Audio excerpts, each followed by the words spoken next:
Good morning. Welcome to INSA's Coffee and Conversation with Rita Sampson. Before we begin, we'd like to share a video from our sponsor.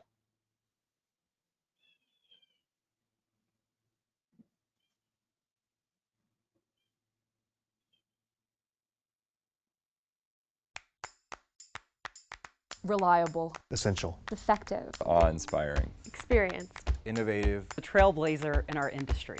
We do things on a global scale. We have a passion for learning more about our planet. We are presenting the Earth clearly and in new ways. We have the power to get the first look at anything happening around the world from space. Providing solutions to improve lives around the world. and giving people the information they need to make really important decisions. We provide answers to questions that were once considered out of reach. Saving lives, resources, and time. Responding to natural disasters, helping with urban development. Mapping damage across war-torn nations. We're making our world safer, more bountiful, and more sustainable. You never know when that next picture we take is going to be important to someone, somewhere. We really do change people's lives for the better, and that's a mission I believe in. The sky is not the limit.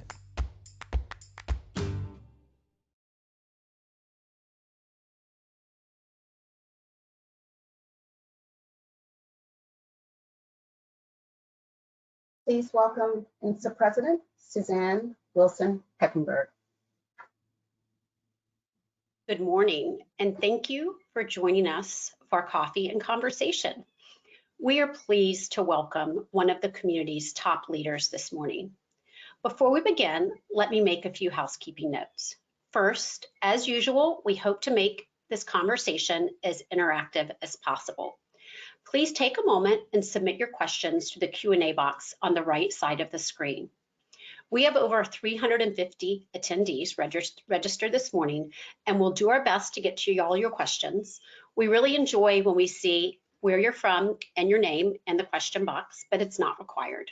Second, we are pleased to welcome members of the press to the call today. As a reminder, this program is on the record and will be available on our website in the coming days.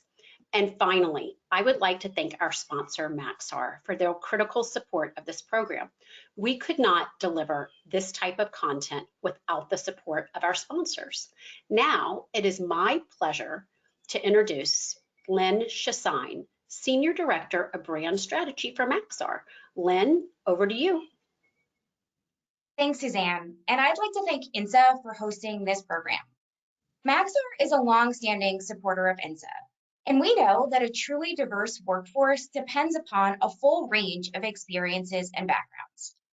At Maxar, our DE&I strategy emphasizes engaging the workforce to gain a comprehensive understanding of what's important to our employees.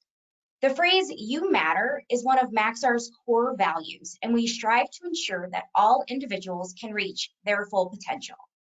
And we know that in order to innovate, it's critical for our company and our customers to leverage diversity throughout our organization. As Tony Frazier, our EVP of Global Operations, says, we need to know where the talent is. And it's through organizations like INSA and forums such as this that we can identify and further the attributes that help the intelligence community build a more inclusive culture in support of the mission. Now, it is my privilege to introduce today's speaker. Rita Sampson is the Chief Equal Employment Opportunity and Diversity Officer within the Office of the Director of National Intelligence. In this capacity, Rita advises the D&I on all matters regarding compliance within federal EEO laws, policies, and directives that impact the OD&I and IC workforce. Rita develops and implements strategies and approaches for achieving the IC's diversity and inclusion goals. She reports to Congress and executive branch agencies to provide transparency and accountability for results. She advances the IC's commitment to hire, promote, and maintain a highly skilled, diverse, and inclusive workforce, and engages key stakeholders to enable innovative approaches and best practices for achieving EEOD objectives. Prior to joining the OD&I, Rita served in various capacities within the Department of Justice and the FBI. Welcome, Rita. Back to you, Suzanne. Thank you, Lynn, and thank you, Maxar.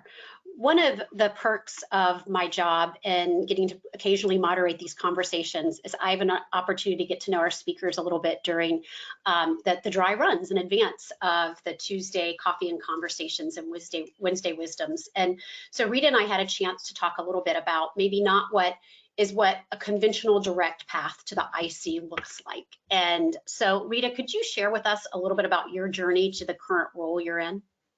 Absolutely, and good morning, Suzanne. It's always good to see you. Can I just say thank you to Maxar for hosting today, for sponsoring. This is going to be a great conversation. So I like to be inclusive, so my pronouns are she and her. So I want to get that out of the way. And I'll tell you, the path to the IC for me really exemplifies how we, the IC, have to reach out to people. I kind of stumbled upon the IC literally on USA Jobs, looking for a career change at the time. I had a young child, and so I was like, let me see if I can find a job with more flexibility. Finding that perfect work-life balance was my quest. I soon learned that there is no such thing, but it was my quest, at least for a few moments. And so I found out about the IC. I came in, I began to understand the complex mission that is offered here. And it's really important for me to just be able to tell people that not everybody knows that the IC exists or truly what they do. And so that's one of the things that motivates me even in my current role. So I happened upon the IC, not totally, because I was at the FBI, that is a part of the IC, but more so post 9/11 has become more intelligence focused. At the time I was there, it was very much law enforcement focused. So not exactly going to school and learning about the IC, didn't get it coming up, but I'm so glad that I found it. So can you talk a little bit about the relationship between diversity and security? We talked a little bit about post 9/11. Are we safer if we have a more diverse and inclusive IC? Yeah, we are, and I'll tell you why. When we talk about diversity, first of all, definitions matter. So what does diversity mean? It's real simplified. It just means the differences. So when we have complex problems to solve, you need diverse viewpoints, diverse experiences, and diverse capabilities. So if the IC is a hard problem, the things that we're looking at, and they're hard challenges, then the more diverse the people are who are trying to solve those problems, the better the outcomes. And that's just straight up scientifically proven. It's experientially proven. When you have a team that is thinking in a homogeneous way, then you're going to get one outcome. Our adversaries are not thinking in a one-way kind of approach. They're examining all of our vulnerabilities, all of our weaknesses, all of our intentions. And so we have to be able to counter that by having the full realm of possibilities, all of the technologies, and STEM is a big challenge for us as a nation. And so we can't afford to leave any talent on the table. We can't afford to leave any viewpoints on the table. We have to know that by diversity, we mean every aspect of our society, from race, from gender, from experiential knowledge, all of that. And so those things that we measure certainly are a lot easier to pursue in terms of diversity. And they're critical. If we don't have a diverse workforce, then we have a risk to our mission. And I don't believe we can afford those either groupthink that allow vulnerabilities to sneak in, or have us looking at the wrong thing, hyper focused on the wrong thing. So just testing our assumptions. Also, it goes to maintaining the trust of the American people who have given us our authorities. We need to be diverse to reflect the communities that we serve. So those are kind of the driving forces behind diversity. And then there's the flip side of that coin, which is inclusion. So if you bring diverse viewpoints into the workplace, but you don't cultivate them or create conditions by which they can flourish, then you really, again, have fallen short of the mission. So it's both having a diverse workforce, seeking those diverse experiences and perspectives, and building a culture that makes sure everybody feels included and connected to that mission. That's helpful. So I'm happy to report that the sun is out in Northern Virginia. And so I'm going to pause and take a moment and shut my blinds. You know, welcome to the virtual world. Someone's children are screaming in the background. The dogs are barking everywhere. So yeah, absolutely, Suzanne. Thank you. So we talked a little bit previously about equity. Can you talk a little bit about your definition of equity? Yeah, so equity is, you know, you've heard a lot of definitions. I view it as being able to focus on the core root challenges and address those specifically. So if you talk about equality, you're really applying the exact same solutions to groups and individuals, regardless of the challenges that they may face. When you talk about equity, you're looking both historically and substantively to design solutions to push equality, right? And you always see this picture of 3 people along a fence, and they're all given equal access to look over the fence, but they're not all coming from the same place. They're not all individuals of the same size, right? They're not all the same background. And so one person may not need the extra assistance and another person may. And so that's an equity lens. You look at things through a lens of equity, not just simply saying one size fits all. So it's never a one size fits all approach. Otherwise, you fall short of equity. And I think that's what we've been really getting at. The conversations in 2020 have been driving around concepts of racial equity. And so those are some tough areas, but they are things that we have to be prepared to address in the context of our workforce, because we do live as a microcosm of a bigger society. And so we have to have those courageous conversations. We have to be curious. We have to go in with a lens that we are looking for understanding, and that we're brave enough to address the solutions. I like the example of the lens. I think that is a good way of explaining equity and the difference between diversity and equity, as well as inclusion.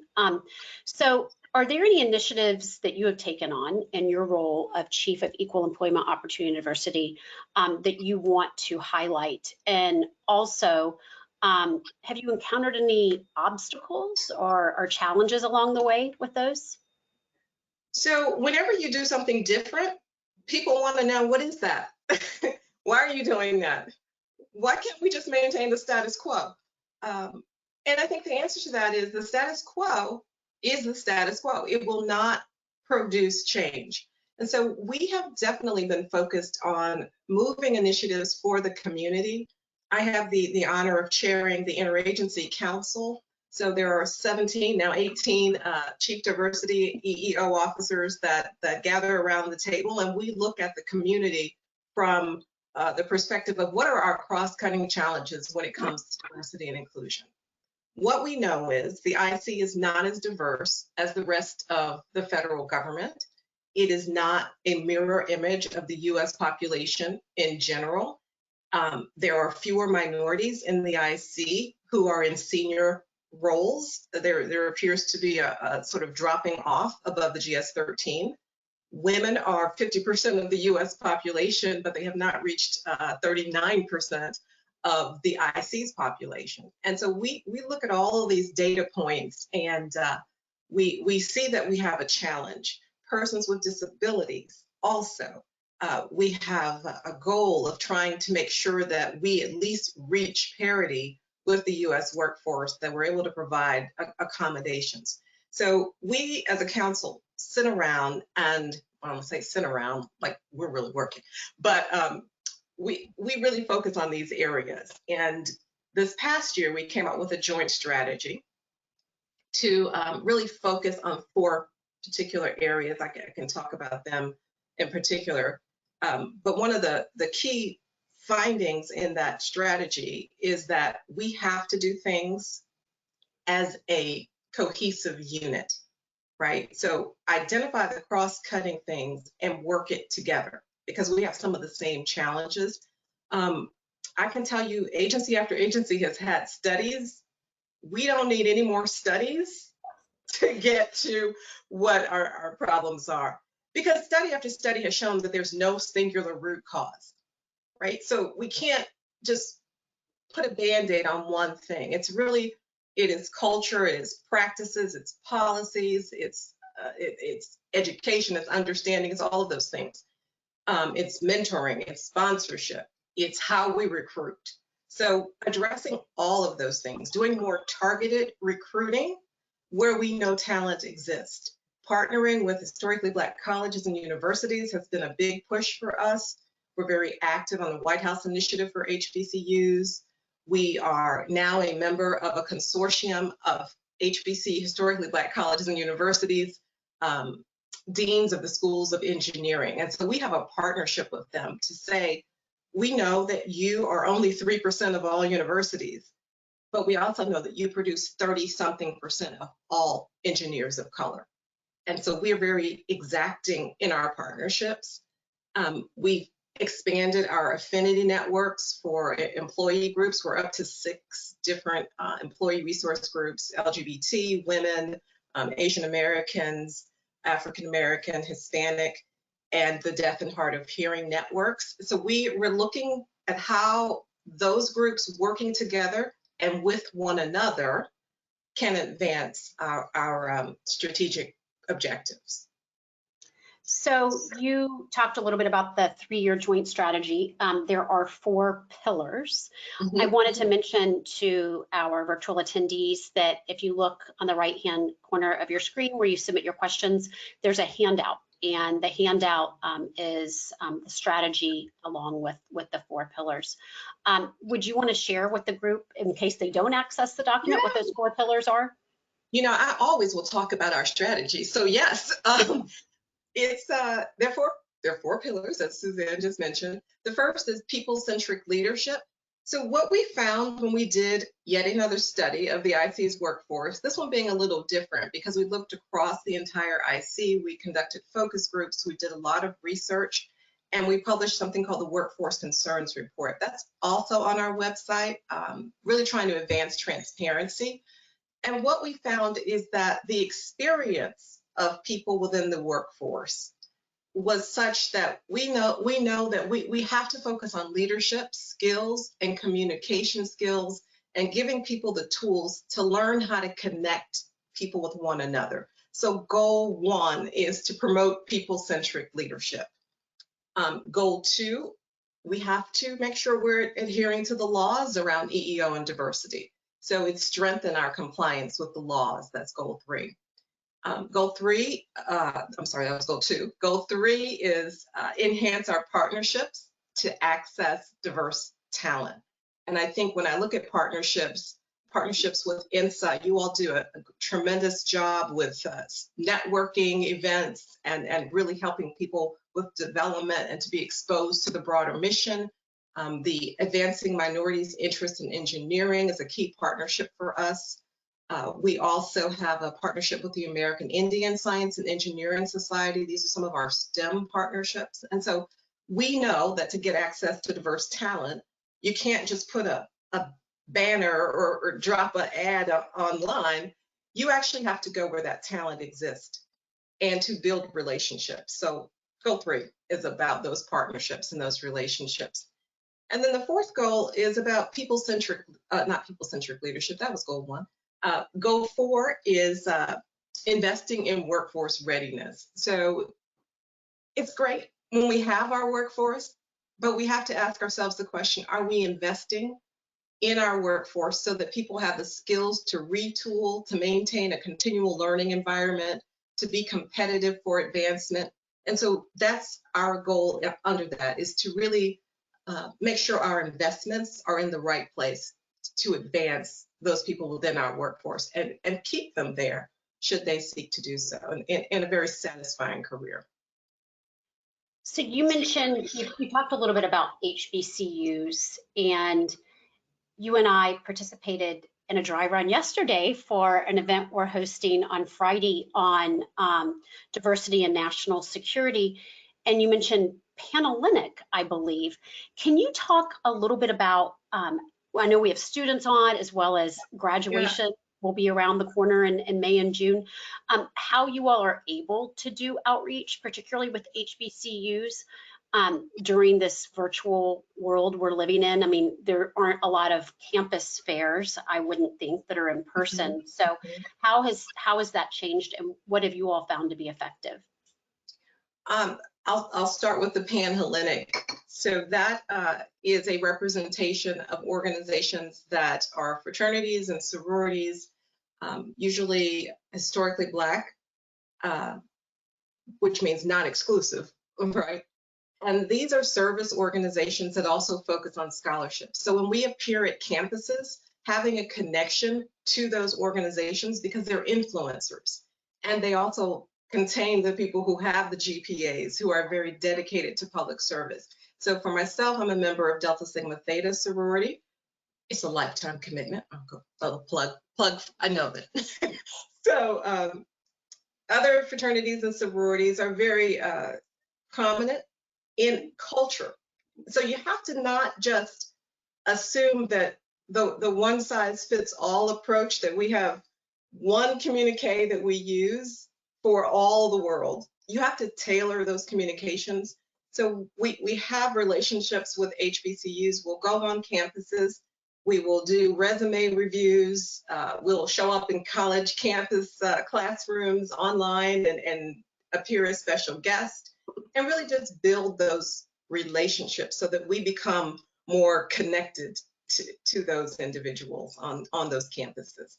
And it's the long-term investment in knowing who to call on various campuses, and not just showing up one time, but being there year in and year out. This past weekend, we participated in a career fair for college admissions. And there are generally around 10,000 people who show up there with their parents. It's a huge event. And it's an HBCU-focused event. Now, I don't want to think that HBCUs are the only place where talent exists. So we also have to look differently at how we go to all universities, and then look also at community colleges, because that's the non-traditional path now. And so we have to look at the data-driven decision making. Where do people reside, right? And you're right, the impact of COVID on all of these institutions has been significant. So we are clearly building our relationship with the deans of those schools so that we know what their needs are and that we can meet each other halfway.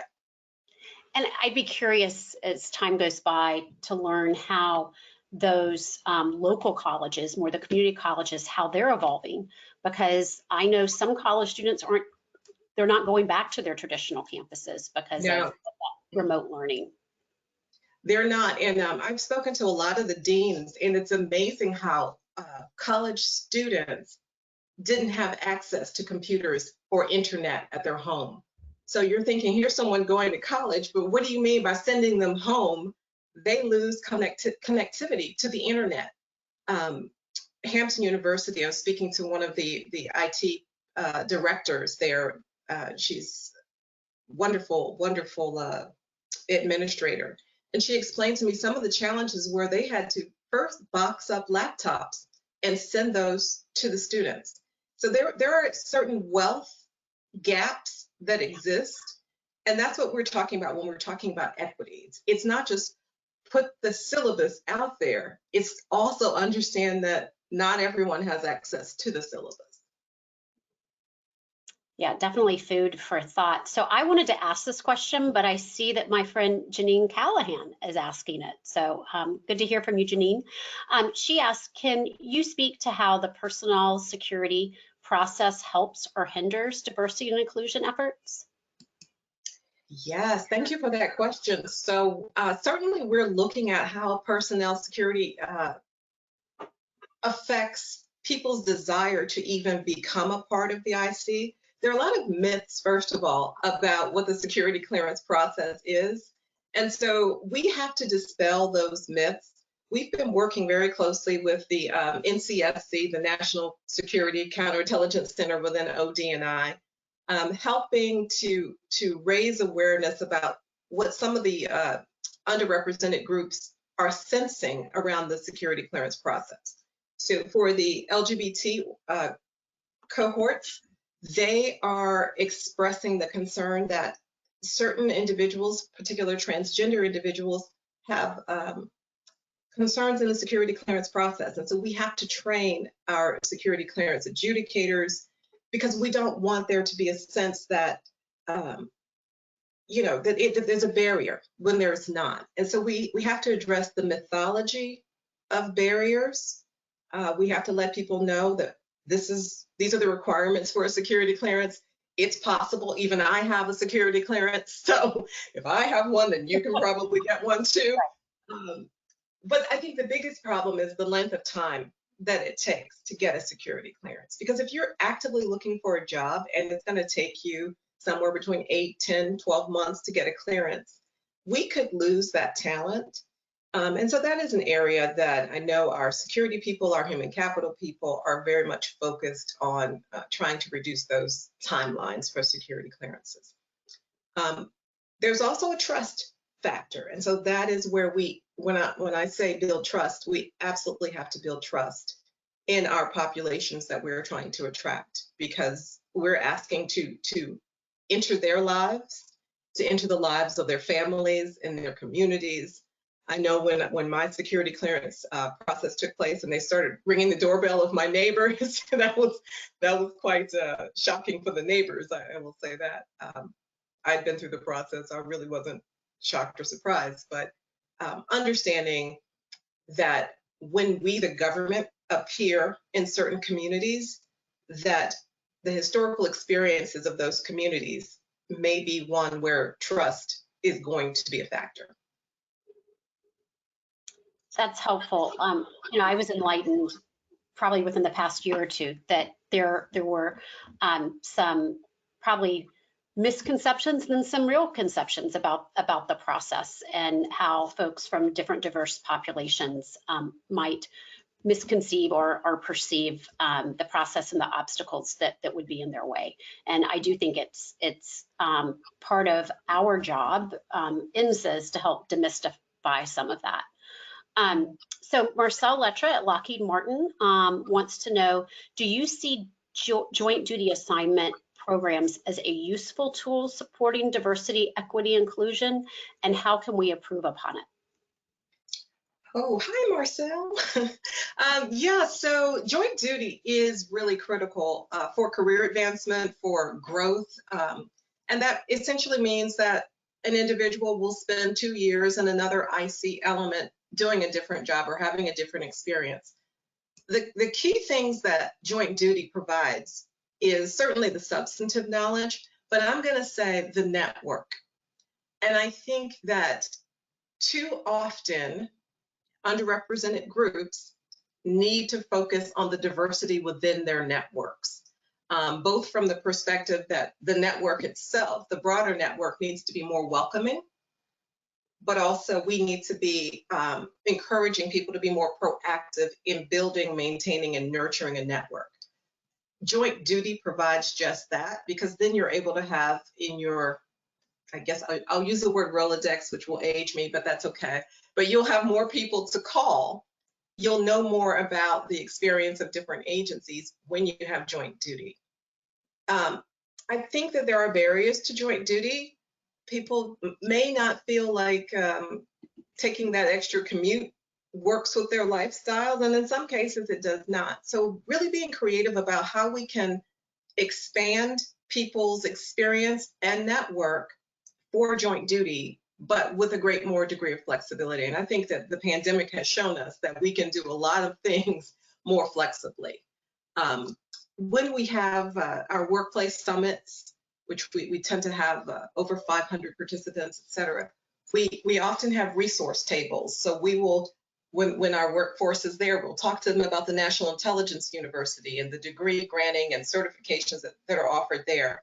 We'll also have a joint duty table. So our IC Chico partners will set up the joint duty table to encourage our attendees and our invitees to learn about joint duty.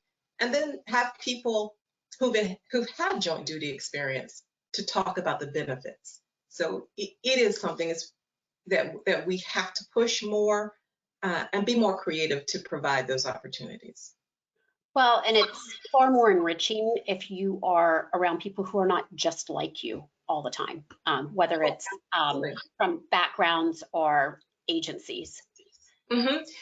And you know, when you said far more enriching, I started thinking about whenever I'm around younger people, it's so much more enriching because their worldview is different than my worldview. And so you have in our workplace so many different generations.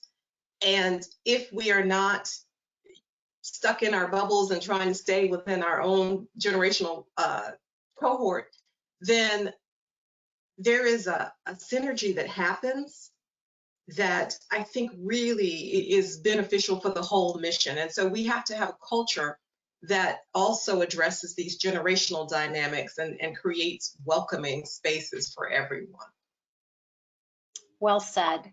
So Alex Johnson thanks you for joining us this morning and wants to know what steps can the IC take to better recruit and utilize neurodivergent talent like Mossad does with Unit 9900. And for those of you all who aren't familiar with the term neurodivergent, it often refers to folks who are on the autism spectrum or who have other unique learning abilities.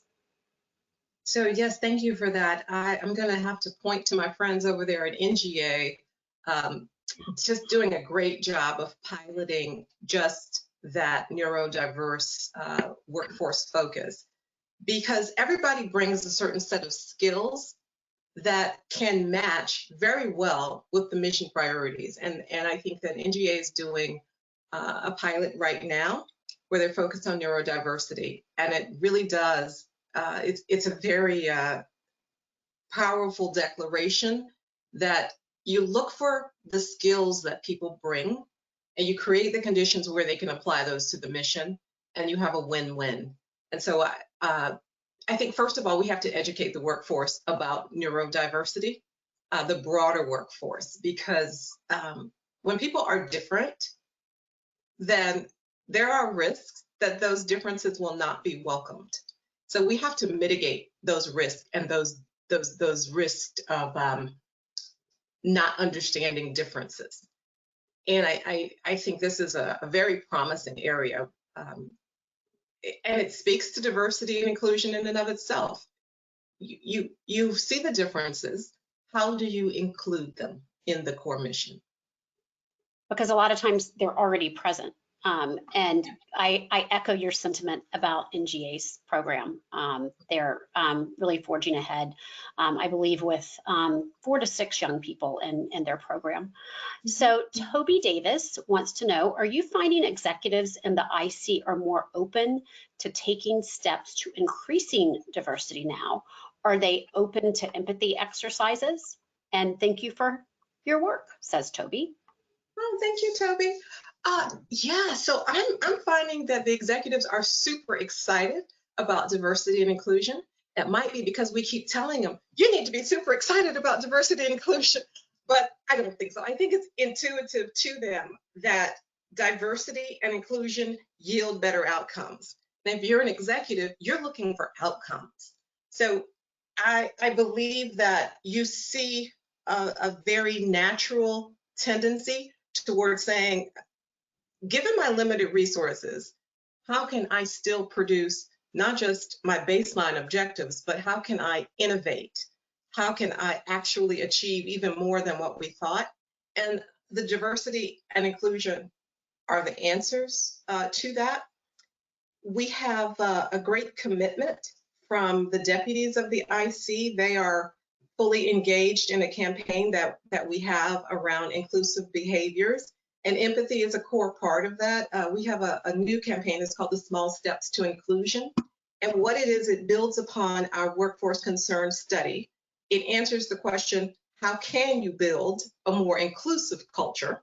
And then there are 4 steps around that. And so our deputies have committed to personally investing themselves in talking more about their inclusion journeys.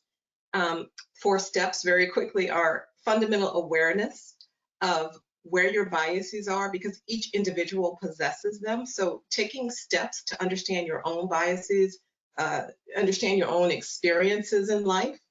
Then you move from there to exposure, which is basically putting yourself in conditions that are not your norm. You need to have exposure to override your inherent biases, and it's also known as contact. And then from there, it's empathy. Empathy drives action. And so those two are very connected. So the 3rd step is called action, but it's a deeper understanding that drives people to action. And so I think that's where the empathy connection comes in. And then the final of all of that is accountability. You have to hold yourself accountable for the outcomes that you seek to achieve. We were just talking about eating better and dieting and exercising. Yep, and it's the same concept. You can have this lofty goal, but unless you put things in motion step by step to achieve those goals, then you will not see the outcome that you purportedly say you want. So accountability, social accountability, holding one another accountable for those outcomes is that 4th step. And so we have this amazing, you're gonna make me do a commercial here, this amazing series of pens that you can wear once you have committed to being a part of the Small Steps community. And that's all on our dni.gov website as well. But the whole community is gathering around, and we're very excited to build this inclusion campaign. So thank you for that question. That's the first I've heard of that. I love this initiative and look forward to seeing some people in person one day wearing their pins. So yes, look for them, because I think that what that is telling us is that it's great to put it on a policy about diversity, equity, and inclusion. It's great to have billboards about it. It is a totally different thing to put it into action and to create a cultural transformation where it is expected, it is the norm, it is embedded in everything that we do. And so we're very excited about that too. It's based on the social science research that to change behaviors, you have to engage in small, deliberate, habit-forming approach. And so that's where we are with this, and it's very exciting. I should have had my Small Steps pin right on me right now.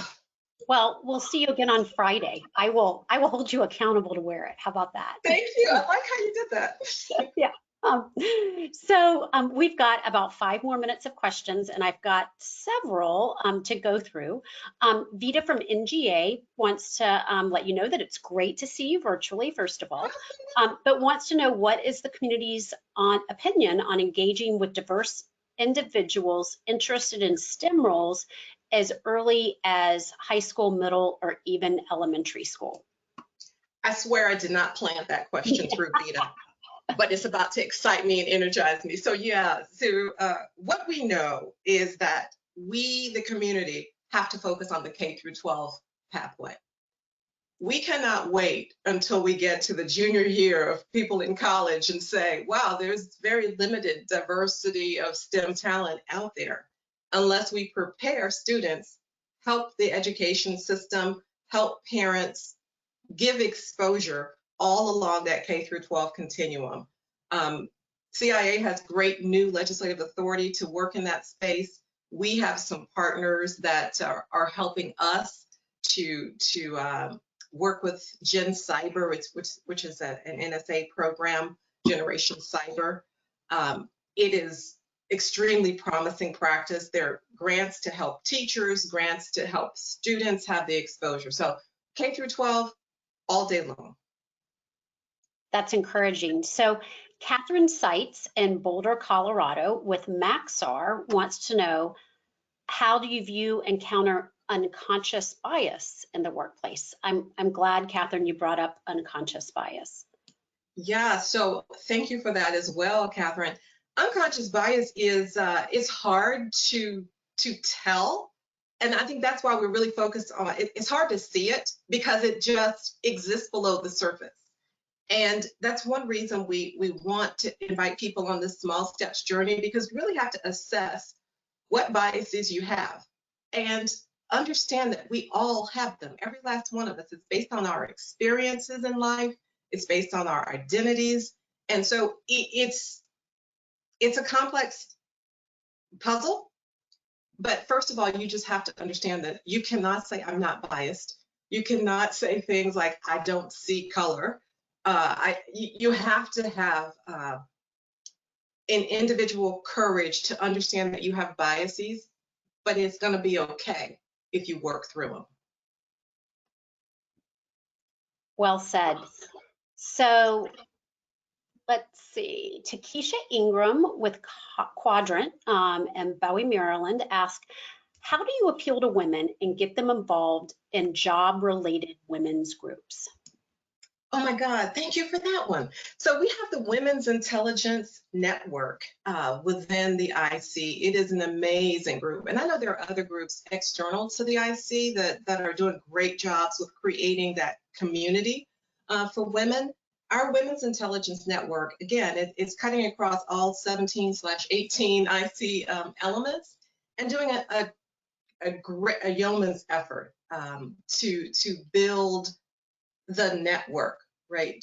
To have support to raise issues of visibility unique to women, but also in partnership with other cohorts within the community. And so excited about the Women's Intelligence Network, great leaders there, great senior champions. And I think that senior champions make the difference in the success of these organizations. So we have great senior champions, very excited about the work that they're doing. So I didn't set her up for that question either, but it gives me an opportunity to plug a group called the Amazing Women of the Intelligence Community, AWIC.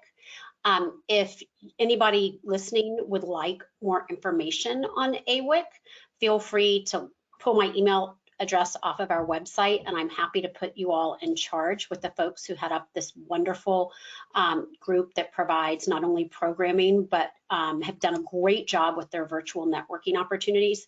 And then in July, INSA is hosting our 4th annual the new IC, Empowering Women and Engaging Men event. So stay tuned for more details about the lineup for that. The last question I wanted to ask you is about this administration's executive orders. And if you could kind of give the group a highlight of how those have impacted diversity and inclusion efforts within the intelligence community. I know it's very early on, but I believe that they are going to pave the way for folks to follow suit. Right, and I think that they're very important. I was just having a conversation with Director Haynes just about that, and I'm taking the lead to make sure that we understand what's included in the President's executive orders. They're obviously binding on all of our federal agencies. There is an order around approaching the issue of racial equity, specifically called out.